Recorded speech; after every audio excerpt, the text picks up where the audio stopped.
Sur la première question, l'accord cadre que nous venons de signer, c'est un accord de 1,5 milliard de dollars sur 5 années.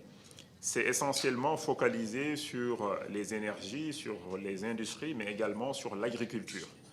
Et ce que nous souhaitons faire, c'est que ITFC puisse, par exemple, travailler avec des institutions publiques qui financent la PME. Nous avons déjà eu leur accord avec la DER hier, par exemple. Nous avons le Fonds 6, le Fonds GIP, la BNDE, par exemple, et toutes ces institutions peuvent bénéficier du financement de ITFC et de maintenant rétrocéder ces financements aux petites et moyennes entreprises.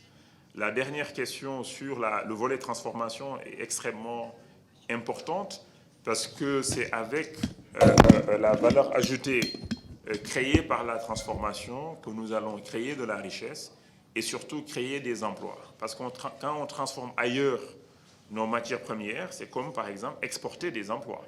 Donc nous, notre intérêt, c'est de transformer le plus possible dans nos pays pour exporter non seulement au-delà de l'Afrique, mais également exporter à l'intérieur de l'Afrique, avec surtout la nouvelle zone de libre-échange continentale qui offre beaucoup d'opportunités à nos petites et moyennes entreprises.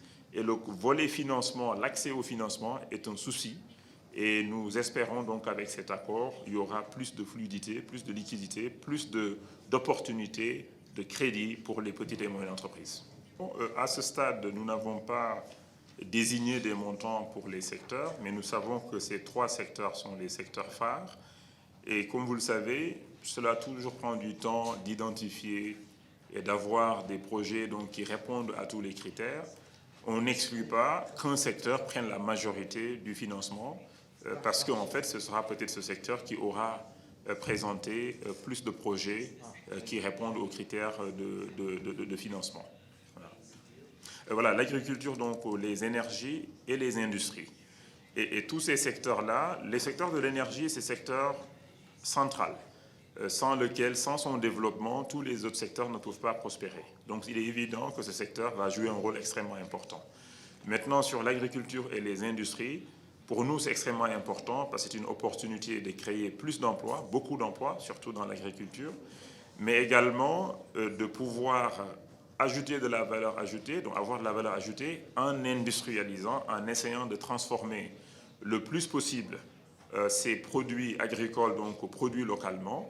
C'est dans ce sens d'ailleurs que nous avons 2 autres programmes au niveau du gouvernement pour créer des agropoles. On les appelle des zones de transformation agroalimentaire dans le sud du Sénégal.